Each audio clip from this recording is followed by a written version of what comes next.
हाय दोस्तों, कैसे हैं। उम्मीद करता हूं कि आप सब ठीक होंगे। मैं मोहम्मद मुख्तार आप सबके सामने हाजिर हो चुका हूं एक बहुत ही महत्वपूर्ण लीव रूल के साथ। आज के इस वीडियो में हम जिस रूल पर चर्चा करने वाले हैं वो चाइल्ड केयर लीव है। इस पर आज हम लेटेस्ट जो भी जानकारियां आई हैं उनको भी मैं आज इस वीडियो में शामिल करने वाला हूं। चाइल्ड केयर लीव कोई बहुत बड़ा जो है कि चेंजिंग नहीं हुआ है, लेकिन फिर भी आप सबको इस वीडियो को देखना चाहिए क्योंकि आप वो सब जानकारी आज प्राप्त करने वाले हैं जिसके बारे में हम उम्मीद कर सकते हैं कि आज से पहले आपको जानकारी नहीं होगी।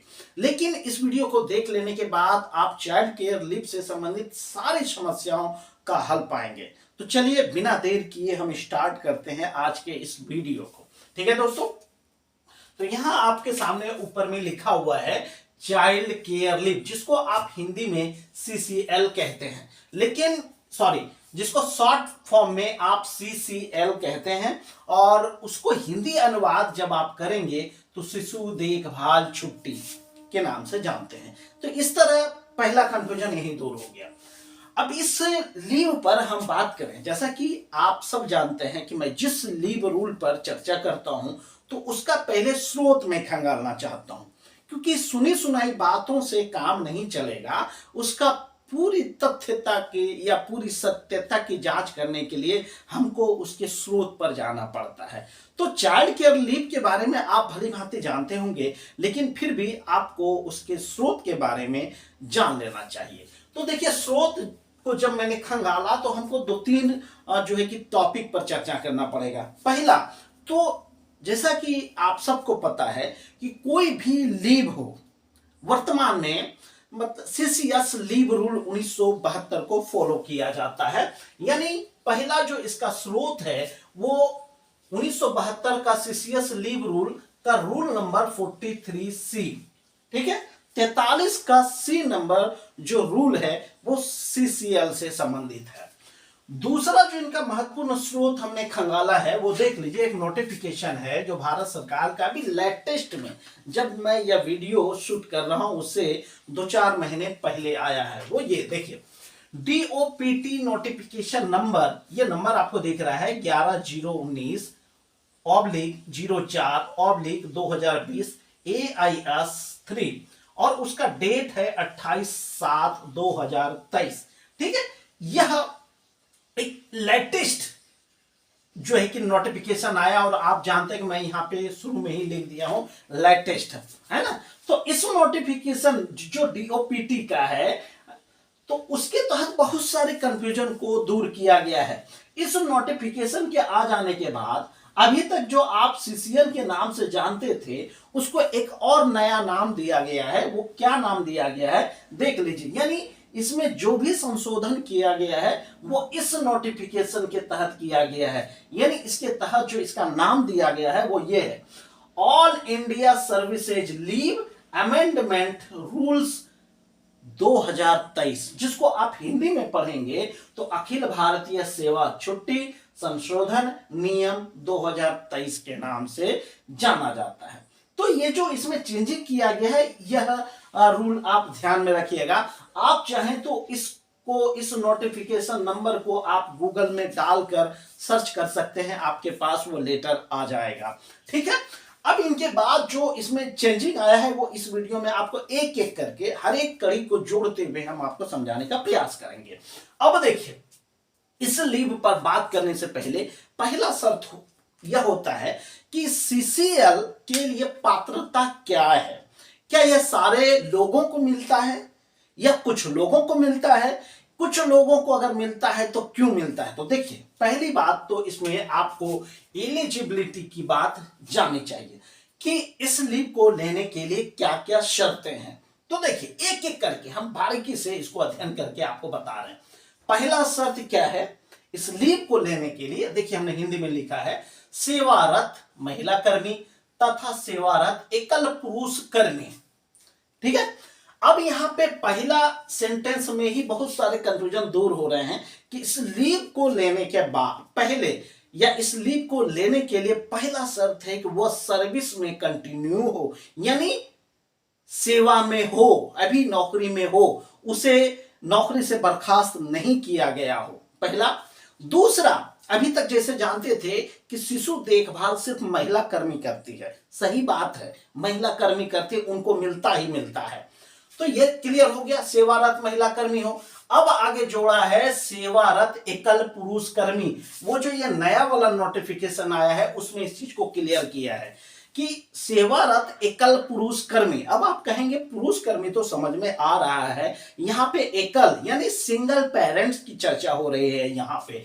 अब एकल पुरुष कर्मी को थोड़ा क्लियर से समझिए, एकल पुरुष कर्मी होता कौन है, क्योंकि जब तक आप इसका अर्थ नहीं समझेंगे तो पुरुष कर्मी तक ही सिमट के रह जाएंगे। पहली बात देखिए, महिला कर्मी है तो उनको बच्चे के देखभाल के लिए छुट्टी मिलेगा, लेकिन अगर पुरुष कर्मी है, पुरुष भी अगर सर्विस में है और उनकी महिला भी सर्विस में है, तो पुरुष कर्मी को तो यहां नहीं मिल रहा है, महिला कर्मी को मिल रहा है। यहां तक तो क्लियर हो जा रहा है। मान लीजिए कोई पुरुष सर्वेंट है, उनकी महिला सर्वेंट नहीं है, तो यहां पे सवाल उठता क्या उसको मिलेगा? नहीं मिलेगा, क्योंकि वो सिंगल पेरेंट नहीं है। यहां पे देखिए एकल पुरुष शब्द की चर्चा है। अब यहां पे 3 शब्द की बात की गई है, वह अनमैरिड हो, अविवाहित हो, शादी नहीं हुई है लेकिन उन्होंने बच्चे को एडॉप्ट किया है। अब एडॉप्ट का मतलब नहीं है राह चलते हमने एडॉप्ट कर लिया, ऐसा नहीं है।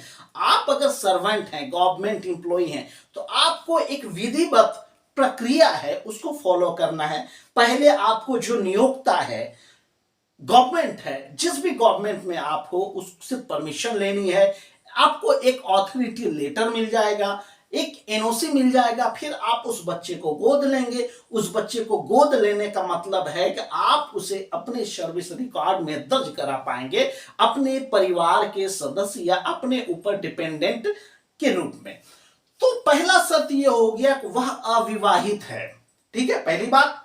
दूसरी बात यह होती है कि मान लीजिए उनकी शादी हो गई है, शादी के बाद उनकी पत्नी से बच्चे हुए हैं, और ईश्वर न करे, ऐसे तो यह शाश्वत सत्य है कि जो इस जमीन पर आया है, जिनका जन्म हुआ है, उनकी मृत्यु तय है, ठीक है।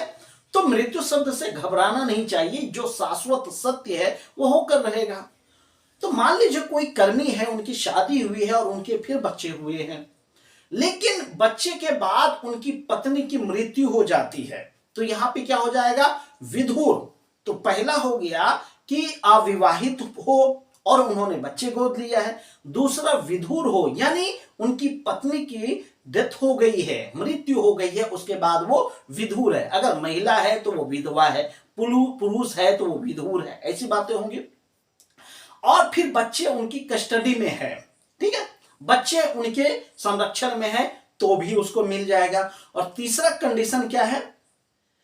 पत्नी से तलाक हो गया है, पत्नी जीवित है लेकिन पत्नी से इनका तलाक हो गया है, दोनों में रिश्ता समाप्त हो गया है। और वो ऐसे नहीं हवा में, लिखित में होना चाहिए, बाकायदा उसका जजमेंट होना चाहिए, आपको प्रूफ पेश करना होगा। तो एकल पुरुष से तात्पर्य क्या है, समझ गए? अनमैरिड हो, विधुर हो, और तीसरा शर्त है कि पत्नी से तलाक हो गया हो। इन 3 कंडीशनों में पुरुष कर्मी भी चाइल्ड केयर लीव ले सकता है। फिर वो महिला कर्मियों को जितनी सुविधाएं मिलती है चाइल्ड केयर लीव के रूप में, उतनी फायदा का वह हकदार होगा। अब एक कंडीशन यहां पे यह हो सकता है कि मान लीजिए इन तीनों कंडीशन को फुलफिल कर, जो अविवाहित है तो वो हमेशा अविवाहित नहीं रहेगा, बच्चे गोद लिया है लेकिन बाद में उन्हें अगर शादी करनी है तो जिस दिन से उन्होंने शादी किया, मान लीजिए अगर वो चाइल्ड केयर लीव में है, वो बंदा अविवाहित है या विधुर है, और जैसे ही उन्होंने शादी की तो शादी करने के दिन से उनको फिर यह लीव अमान्य हो जाएगा। जिस दिन उन्होंने शादी की उनके बाद से उनका लीव समाप्त हो जाएगा। तो ये सब कंडीशन है। तो मेरे ख्याल से ये पहला कंडीशन आप समझ रहे होंगे, ठीक है। अब दूसरा क्या है कि दूसरा शर्त है, अब महिला पुरुष वाला झंझट समाप्त। दूसरा शर्त उनको ये पूरा करना होगा 2 सबसे बड़े जीवित बच्चों के लिए। यहां पे बिल्कुल बारीकी से समझिएगा। अभी तक लोगों की मान्यता है कि पहले 2 बच्चों के लिए मिलता है, तो यहां पे पहले 2 बच्चे का मतलब क्या है कि बड़ा 2 बच्चे के लिए, लेकिन यहां पे दिमाग रखना है वो दोनों जीवित बच्चे हों। मान लीजिए किसी व्यक्ति के पास 3 संतान है, ठीक है, पहले संतान और दूसरे संतान का मतलब है कि पहला दोनों को मिल गया, लेकिन यदि इन दोनों में से किसी एक बच्चे की मृत्यु हो जाती है तो बहुत से लोग सवाल करते हैं क्या सर इन ऐसी कंडीशन में तीसरा बच्चा उसमें आएगा?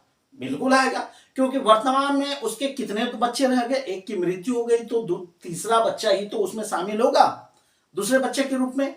तो वही हुआ, प्रथम या 2 बड़े जीवित बच्चों के लिए यह लीव मान्य होता है। तीसरा कंडीशन जो है, बच्चे की आयु अधिकतम होनी चाहिए कितनी? अब यहां पे अभी तक जैसे मान्यता है, बहुत बड़ा चेंजिंग आया है इस नोटिफिकेशन में। सामान्य बच्चों के लिए 18 साल की उम्र तक आप यह लीव ले सकते हैं, लेकिन वही अभी तक जो जानकारियां लोगों को थी, दिव्यांग या विकलांग बच्चा, अपाहिज बच्चा अगर है तो अभी तक माना जाता था कि उनकी आयु 22 वर्ष की उम्र तक जो है आप सीसीएल ले सकते हैं। लेकिन भारत सरकार ने अभी इस पर, मैंने इससे जस्ट पिछले वीडियो में मैंने इस पर विस्तार से बात किया था, बाकायदा मैंने उस लेटर पर चर्चा किया है। तो आपसे निवेदन है कि इस वीडियो से पहले वाला जो वीडियो है उसका मैं लिंक इस वीडियो के डिस्क्रिप्शन में भी डाल दूंगा, आप चाहे वहां से देख सकते हैं डायरेक्ट।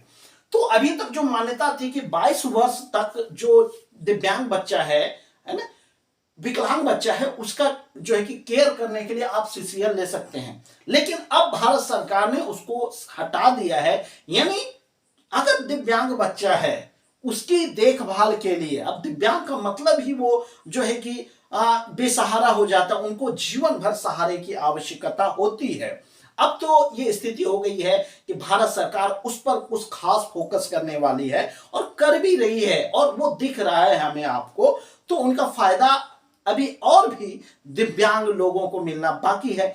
उम्मीद करता हूं कि जिस रफ्तार से सरकार इस पर ध्यान दे रही है उनको इनका फायदा जरूर मिलेगा, लेकिन पहली शर्त होती है कि दिव्यांग को इस पर जागरूक होना पड़ेगा। सरकार कौन कौन सी योजनाएं उनके लिए ला रही है उनका भरपूर फायदा लेना पड़ेगा। उन्हीं में से एक ये भी है कि अगर किसी गवर्नमेंट एम्प्लॉय का एक बच्चा दिव्यांग है और पहला 2 में से वो आता है तो दिव्यांग बच्चे के नाम पर वो पूरी सर्विस काल में जो है कि यह लीव सैंक्शन करा सकता है। तो स्पष्ट हो गया कि दिव्यांग बच्चे की स्थिति में अधिकतम 22 साल की सीमा को समाप्त कर दिया है। अब बहुत से लोग कहेंगे कि इसका क्या प्रूफ है, जैसे कि हमने कहा पिछले वीडियो में भी मैंने इस पर चर्चा किया है। अगर आप पिछला वीडियो नहीं भी देखते हैं तो यहाँ पे हमने एक नोटिफिकेशन नंबर दिया है, डीओपीटी का नोटिफिकेशन नंबर है ये 13018/2013-ESTT/L, और ये डेट है 22/6/2018 का।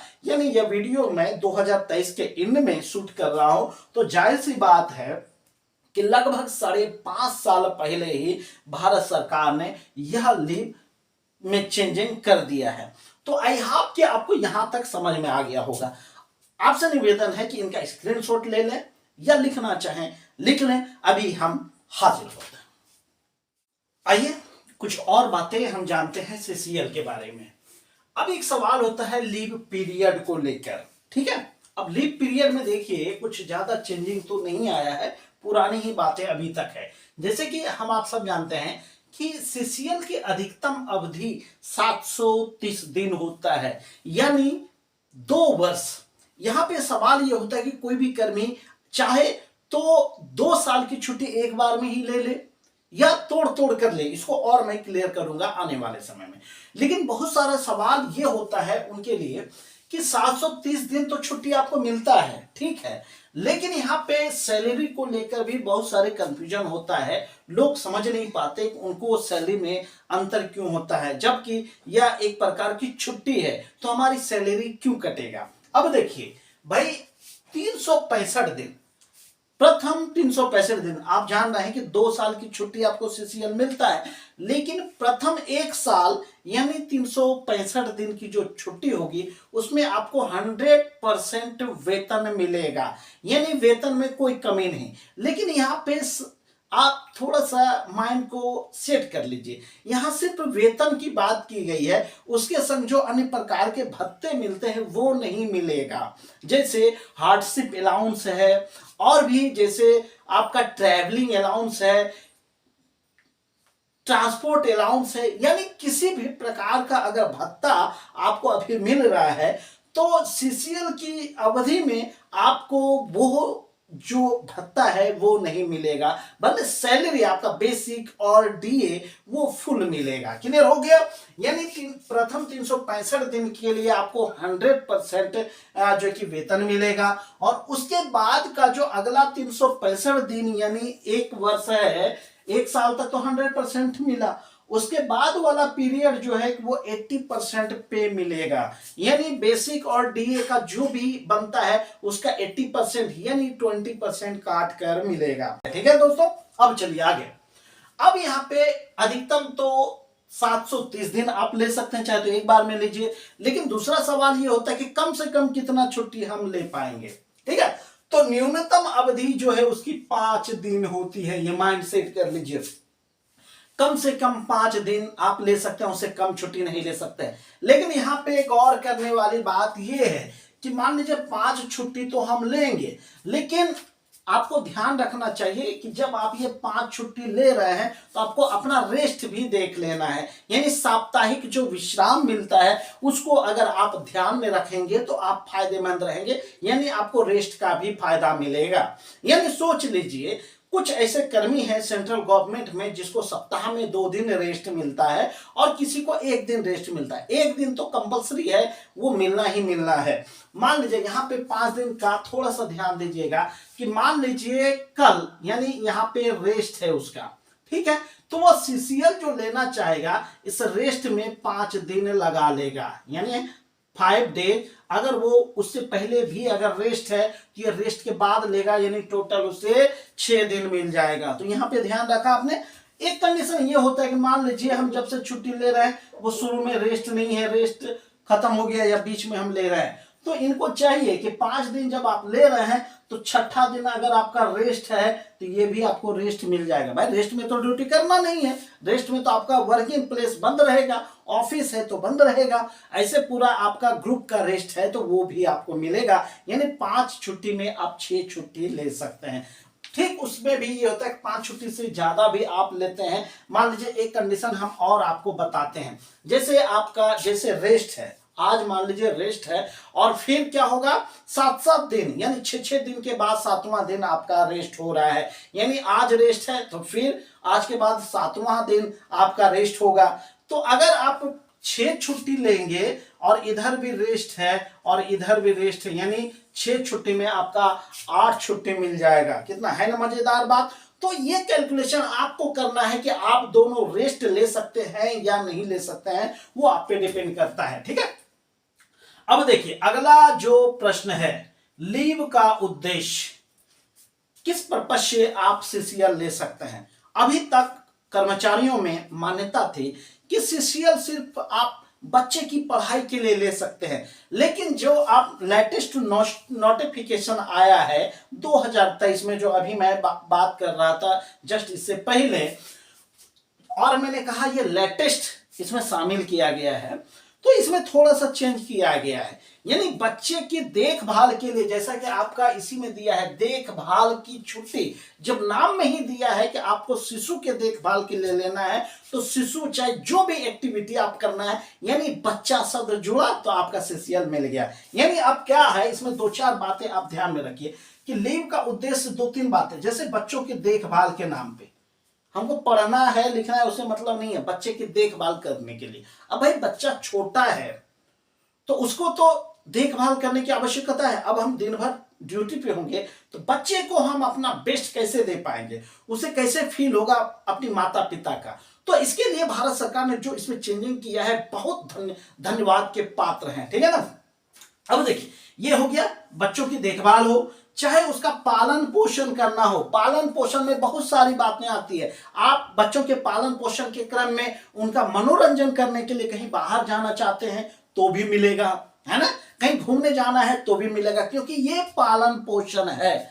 और खासकर तो अब तो देखिए जैसे आप रेलवे में हैं तो एचआरएमएस मॉड्यूल लॉन्च हो चुका है। जब आप एचआरएमएस में सीसीएल अप्लाई करेंगे तो वहां पे आपसे पूछा जाता है कि क्या हेडक्वार्टर लिविंग परमिशन लेनी है, यस और नो। तो इसका मतलब ये है कि आप कार्यस्थल को छोड़कर बाहर जाना चाहते हैं तो यस कीजिए, नहीं तो नो कीजिए। इसका मतलब ये है कि अब ये क्लियर हो गया, बच्चे की देखभाल हो, उनका पालन पोषण करना हो। और एक बात, जैसे पहले से था शिक्षा, उनके एजुकेशन के लिए माए उनके एजुकेशन को लेकर ज्यादा परेशान होती हैं, तो वो कोशिश करते हैं कि बच्चे के एग्जाम के समय ये छुट्टी लेना है। तो आप निश्चिंत होइए, चाहे बच्चे का एग्जाम हो या ना हो, बच्चे का पालन पोषण करना है, उनके संग टाइम स्पेंड करना है, कुछ भी करना है तो ले सकते हैं। और अगला क्या, बीमारी, बच्चे की बीमारी हुई तो भी आप ये लीव ले सकते हैं। इसमें पेरेंट्स शब्द की चर्चा है, सिंगल पेरेंट भी तो है भाई, है ना, सिंगल पुरुष है वो भी इसमें शामिल होता है, तो वो ध्यान दे।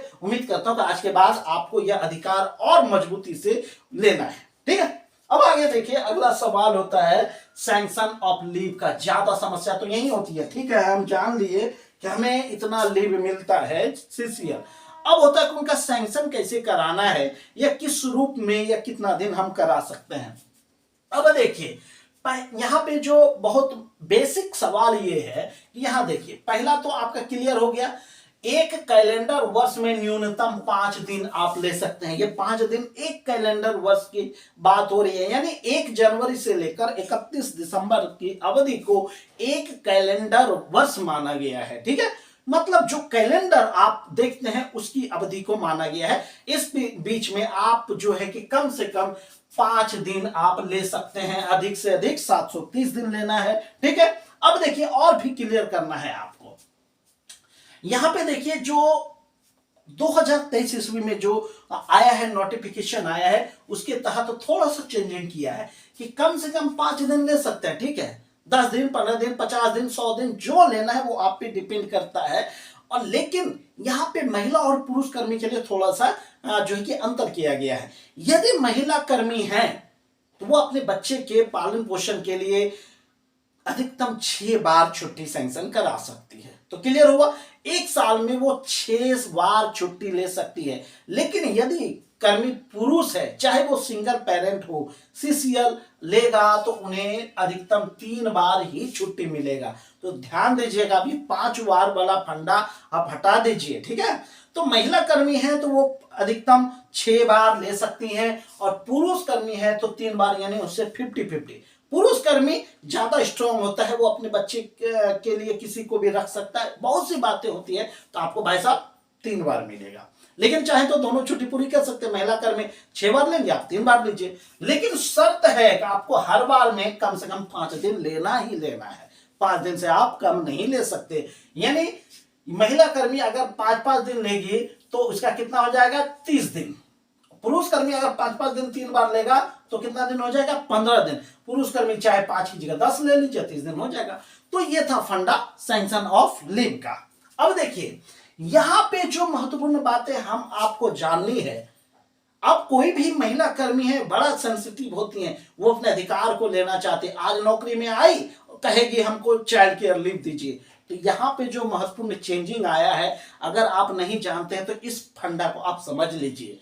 आप पहली बात तो लीव आपका फंडामेंटल राइट नहीं है, ये आपको एक सुविधा दिया गया है। अधिकार और सुविधा में फर्क है, ठीक है।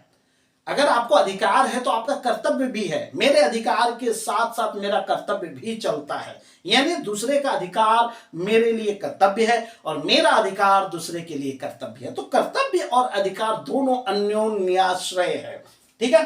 अब देखिए, यहां पे जो आपको ध्यान रखना है वो ये, कोई भी कर्मी अगर नियुक्त हुआ है, नया मनोनीत हुआ है, नौकरी में आया है, तो उनका एक प्रोबेशन पीरियड होता है। उस पीरियड का बहुत बड़ा योगदान है इस लीव के लिए। वो क्या है देखिए, परिवीक्षा अवधि यानी प्रोबेशन पीरियड में सीसीएल स्वीकृत नहीं होगा। माइंड में सेट कर लीजिए कि आपका यदि प्रोबेशन पीरियड चल रहा है तो आप चाइल्ड केयर लीव नहीं ले सकते। अब सवाल उठता है, ठीक है, चाइल्ड केयर लीव नहीं ले सकते तो और लीव ले सकते हैं कि नहीं ले सकते हैं? बिल्कुल ले सकते हैं। अगर आपके पास अर्जित अवकाश है तो लीजिए, नहीं है तो ईओएल लीजिए, नो वर्क नो पे, है ना, जिसे आप जो है कि एलडब्ल्यूपी के नाम से भी जानते हैं।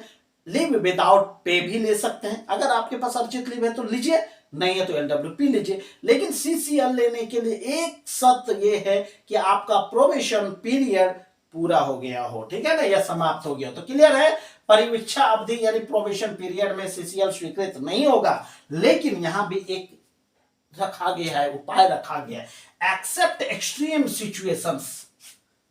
भाई इंसान है, उनके साथ समस्याएं आती हैं, और इंसान का यह शाश्वत सत्य है कि अगर समस्याएं ना हो तो वो इंसान है ही नहीं।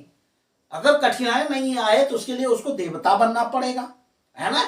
तो मनुष्य है, उसको समस्याएं आती है, तो यहां पे एक रखा गया है, उपाय रखा गया है, एक्सट्रीम सिचुएशन यानी अत्यंत कठिन परिस्थिति हो तो सीसीएल मिल सकता है। लेकिन कठिन परिस्थिति हवा में नहीं, बोल के नहीं, उसको साबित करना होगा, प्रूफ देना पड़ेगा। अब अत्यंत कठिन परिस्थिति क्या है वो आप डिसाइड कीजिए। कठिन परिस्थिति, बहुत भयानक परिस्थिति हो जाना जिसके लिए जीने मरने की बात हो जाती है। क्लियर। तो पहली चीज ये हो गया कि प्रोबेशन पीरियड को ध्यान रखना है, वो सैंक्शनिंग अथॉरिटी को इस बात का ख्याल रखना है, कान मूंद के आप नहीं दे सकते लीव, है ना। अब दूसरी चीजें जो हम सब के लिए भी एक बड़ा अचंभा था कि जब इस लीव रूल पर हम पढ़ते थे तो बहुत जगह ये लिखा मिलता है, कई जगह हमने खंगाला तो उसमें लिखा हुआ है तो हम कंफ्यूज हो जाते थे कि कर्मचारी के खाते में यदि अर्जित अवकाश है, कोई अन्य अवकाश जमा है तो सीसीएल नहीं मिलेगा। तो लेकिन जब हम यह लेटेस्ट वाला पॉलिसी जब हम पढ़े तो उसमें साफ साफ लिखा है कि चाइल्ड केयर लीव के बदले में अन्य छुट्टी की कटौती नहीं होगी। कर्मचारी के खाते में अगर अन्य अर्जित लीव है, जैसे एलएपी होता है, एलएचएपी होता है, सीएल होता है, चाहे कोई भी लीव उसके खाते में है तो उसका कोई संबंध नहीं है सीसीएल से। इसलिए आप देखते होंगे, यदि आप रेलवे इंप्लॉई हैं तो देखते होंगे, अगर आप एचआरएमएस लीव मॉड्यूल में जाएंगे तो और उसमें लीव बैलेंस जब देखेंगे तो आपको सीएल, एलएपी, एलएचएपी और सीसीएल का अलग बैलेंस दिखेगा, अलग अलग दिखेगा। अब आप क्लियर हो जाते हैं वहां से कि भाई सब अलग अलग है, सीसीएल का अन्य लीव्स के साथ कोई समझौता नहीं है। तो ठीक है, तो ये चीजें हो गया कि इसके बदले कोई अन्य छुट्टी कर्मचारी के खाते से डेबिट नहीं किया जाता है। लेकिन इसका क्या प्रभाव है, अभी कुछ देर पहले मैंने कहा कि ऑन ड्यूटी अगर आप हैं तो जैसे हार्डशिप अलाउंस है, टीए है जिसको आप ट्रैवलिंग अलाउंस कहते हैं, ट्रांसपोर्ट अलाउंस कहते हैं, आज ये सब चीजें ऑन ड्यूटी मिलता है। लेकिन जब आप लीव पीरियड में होते हैं और खासकर इसमें तो आपको नहीं मिलेगा। ठीक है, ट्रांसपोर्ट अलाउंस के लिए तो भाई ड्यूटी करना जरूरी है। तो चलिए, उम्मीद करता हूं कि यह वीडियो पसंद आया होगा और ज्ञानवर्धक भी लगा होगा। तो दोस्तों, अगर आप हमारे चैनल पर पहली बार पधारे हैं तो प्लीज चैनल को सब्सक्राइब जरूर कीजिए, और वीडियो पसंद आता है तो भाई साहब लाइक जरूर किया कीजिए। इन सब चीजों से आपको कोई फर्क पड़े न पड़े, हम जैसे लोगों को फर्क जरूर मिलता है, इससे एक प्रकार का मोटिवेशन मिलता है। और हाँ दोस्तों, इस वीडियो को शेयर करना बिल्कुल मत भूलिएगा। तो चलिए, मिलते हैं किसी अन्य वीडियो में अन्य महत्वपूर्ण टॉपिक के साथ। तब तक खुश रहिए, आबाद रहिए, अपने जीवन में आगे बढ़िए। Thank you. जय हिंद, जय भारत।